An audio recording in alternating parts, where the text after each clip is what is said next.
अस्सलाम वालेकुम। उम्मीद करता हूँ आप सब खैरियत से होंगे। और आज हम स्टार्ट कर रहे हैं हमारा लेक्चर नंबर 8। ठीक है। और ये जो लेक्चर है ना, ये लेक्चर है ट्रांजिस्टर एज अ स्विच। हम ट्रांजिस्टर को स्विच के तौर पर किस तरह इस्तेमाल कर सकते हैं, ये लेक्चर है आज का हमारा। ठीक है। तो उम्मीद करता हूँ आप सब खैरियत से होंगे, खाना वगैरह खा लिया होगा, लेक्चर आराम से सुनेंगे, कोई मस्ती वगैरह नहीं करेंगे। ठीक है, ताकि आपको लेक्चर आराम से समझ में आए। तो ये लेक्चर नंबर कौन सा है? सबसे पहले 8। आसान है, इसमें बस समझने वाली कुछ बातें हैं और इंशाल्लाह वो आपको आसानी से समझ में आ जाएंगी। तो हम वो समझते हैं। ठीक है जी, तो हम समझने की कोशिश करते हैं। देखें, यहाँ पर मैंने एक सर्किट डायग्राम बनाई हुई है और इस सर्किट डायग्राम में एक NPN ट्रांजिस्टर यूज किया है ना। NPN मीन्स, N होता है इमीटर, ठीक है, P मीन्स बेस और C मीन्स हमारे पास आता है कलेक्टर, जो कि नेगेटिव ही होता है। चार्ज कैरियर इसके अंदर नेगेटिव होता है। तो हमने करना क्या है? हमने करना यह है कि हमने कोई भी इक्विपमेंट अगर चलाना है, ठीक है, तो चलाने के लिए हमें स्विच की जरूरत पड़ती है।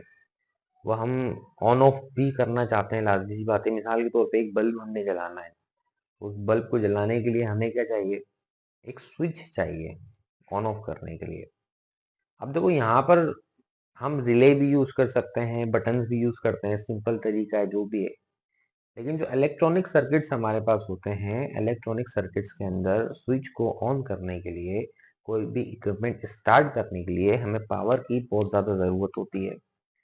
अब ज्यादा पावर की जरूरत होती है, this is the main point इस पूरे लेक्चर को समझने का। तो ज्यादा पावर की जरूरत होती है, इसका मतलब ये कि हमें ज्यादा पावर चाहिए। तो वो रिले से या सिंपल तरीके से हमारे पास नहीं आ सकता। तो अब हमने करना क्या है? ठीक है, हम ट्रांजिस्टर को कैसे इस्तेमाल करें? देखो, उसमें लिखा हुआ है कि in electronics, this is point number 1, in electronics transistor is used as switch, ठीक है, to switch on and off electronic circuits. अब आपको पता है कि यहाँ पर डियर स्टूडेंट्स देखो, एक तो होता है आपके पास इमीटर बेस जंक्शन और दूसरा आपके पास होता है कलेक्टर इमीटर।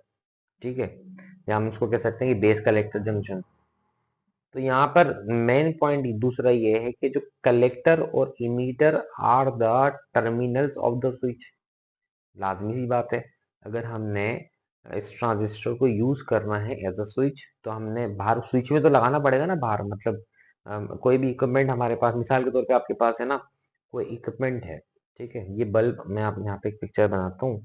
ये बल्ब है, इस बल्ब के दो टर्मिनल है। अभी ये आपके पास ट्रांजिस्टर है, ये एमीटर है, ये बेस है और ये कलेक्टर है। ठीक है, अब आपने यूज तो करना है, मतलब इस बल्ब को ज्वाइन तो करना है इस ट्रांजिस्टर के साथ। अब वो कैसे करेंगे? तो collector and emitter are the terminals of the switch. This is emitter, this is base and this is collector. तो ये जो टर्मिनल्स हैं हम लगाएंगे कुछ इस तरह से। ठीक है, ये टर्मिनल्स आपके पास होते हैं स्विच टर्मिनल्स। उसमें लिखा हुआ है बाकी की जो बेस और emitter terminals are the control terminals of the transistor. ठीक, अब हमारे पास क्या बची है? बेस बची है। इस इमीटर, अच्छा, अब हमने एक बैटरी भी यूज करनी है। बैटरी भी हमने यूज करनी है, ये पॉजिटिव पार्ट और ये नेगेटिव पार्ट होता है। तो इसी मीटर का नेगेटिव पार्ट हम इस बैटरी से भी ज्वाइन करते हैं और इस बेस को हम इस पॉजिटिव पार्ट से भी ज्वाइन करते हैं। तो इस तरह से आपका ये पूरा सर्किट कंप्लीट होता है, जो कि इस पिक्चर के अंदर आपको दिखाया जा रहा है। अब देखो, इसमें हमने करना क्या है? हमें ये मालूम है, देखो एक बात तो हमें मालूम है कि जो आई ई होता है हमारे पास, सॉरी, जो आई सी होता है हमारे पास, वो बराबर होता है बीटा इंटू आई बी के। एनपीएन ट्रांजिस्टर के लिए जो बीटा की वैल्यूज होती हैं वो 20 से लेके 200 तक होती हैं। मिसाल के तौर पर अगर आप आई बी को बढ़ा दोगे और मल्टीप्लाई बाय 20 टू 200 कर दोगे, तो आपके पास करंट ऑफ आईसी भी ऑटोमेटिकली इंक्रीज हो जाएगा। और जो आईसी करंट है, समझ लो वो हमारा आउटपुट करंट होता है और हमें आउटपुट में ज्यादा ही करंट चाहिए। So the main point is that कि हमने बेस करंट को बहुत ज़्यादा इंक्रीज करना है, जिसकी वजह से हमारा जो आउटपुट वाला करंट होगा वो क्या होगा, इंक्रीज हो जाएगा। अब अगर हम आई ई की बात करते हैं तो जो आई ई होता है वो the sum of current of base और कलेक्टर होता है आई बी प्लस आई सी होता है। तो अब देखो यहाँ पर बेस का करंट बढ़ाने से आई सी कलेक्टर का करंट भी इंक्रीज होगा और बेस का करंट बढ़ाने से आई ई इमीटर का करंट भी इंक्रीज होगा। ठीक है, तो हम क्या करते हैं, हम ये करते हैं, हम क्या करते हैं, हम ये करते हैं कि ये जो बेस आपको नजर आ रही है, इस बेस में हम अटैच करते हैं एक बैटरी जिसको हम इनपुट वोल्टेजेस कहते हैं। बेस क्योंकि पॉजिटिव पार्ट है तो ये पॉजिटिव पार्ट होता है और ये नेगेटिव पार्ट होता है। यहाँ पर हम इमीटर और कलेक्टर को ग्राउंड करते हैं बाय यूजिंग दिस रेजिस्टेंस। ठीक है, अब यहाँ पे देखो पहला पॉइंट पे लिखा हुआ है क्या, large voltage is applied across controls terminal of base and emitter. तो यहाँ पर ये जो आपको बेस नजर आ रहा है, ठीक है, ये हो गया आपके पास, ये बेस इमीटर जंक्शन हो गया ना, ये जो जंक्शन आपको नजर आ रहा है ये कौन सा जंक्शन हो गया आपके पास, बेस इमीटर जंक्शन हो गया ना। ये वाला जो जंक्शन है ये आपके पास बेस इमीटर जंक्शन है। हम इसमें क्या करते हैं डियर स्टूडेंट्स, इसके अंदर हम क्या करते हैं, एक लार्ज करंट प्रोवाइड करते हैं बाय यूजिंग दिस बैटरी। ठीक है, जब हम लार्ज करंट प्रोवाइड करते हैं तो वो करंट जाता है कुछ इस डायरेक्शन में, फिर इस डायरेक्शन में, फिर इस डायरेक्शन में, इस डायरेक्शन में, और वो कलेक्टर तक पहुंचता है। कलेक्टर और इमीटर हमारे पास ग्राउंड होता है। ठीक है, कलेक्टर और emitter transistor as a switch के अंदर हमेशा ग्राउंड होता है। अच्छा डियर स्टूडेंट, अब यहाँ लिखा है कि large IB is injected through base. तो हमने कहा कि जैसे कि वोल्टेज ज्यादा होते हैं, अब क्योंकि आपको पता है कि जो वोल्टेज है वो करंट की डायरेक्टली प्रोपोर्शनल है।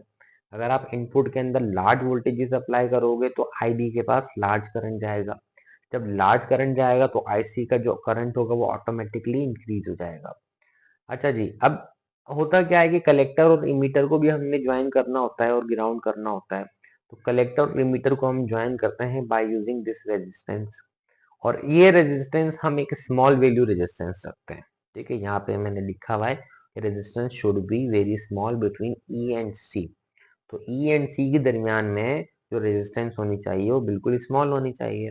अगर ये रेजिस्टेंस हाई रेजिस्टेंस होगी जो कि आपको नजर आ रही है तो लाजमी सी बात है कि करंट फ्लो ज्यादा से ज्यादा नहीं कर सकेगा।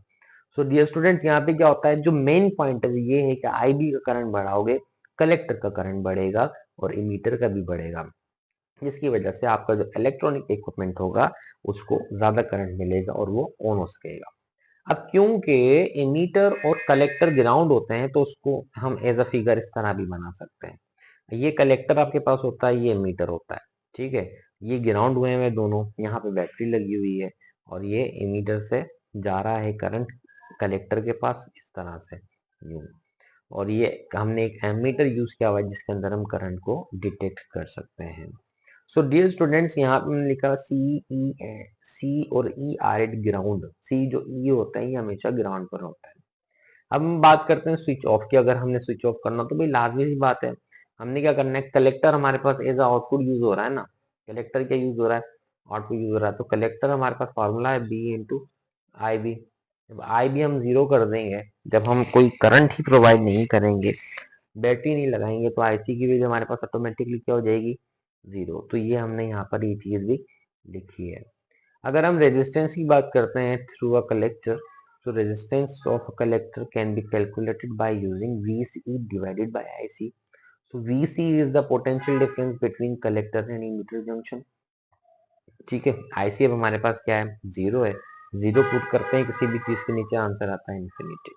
तो रेजिस्टेंस इन्फिनिटी होती है जिसकी वजह से करंट फ्लो नहीं करता है। सो डियर स्टूडेंट्स, ये एक छोटा सा टॉपिक है जिसका नाम है ट्रांजिस्टर एज अ स्विच, और उम्मीद करता हूँ आपको ये समझ में आया होगा।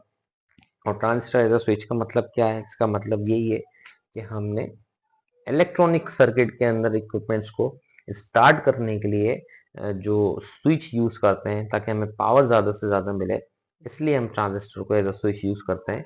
रिले को यूज इसके अंदर नहीं किया जाता। अपना बहुत सारा ख्याल रखें। अल्लाह हाफिज।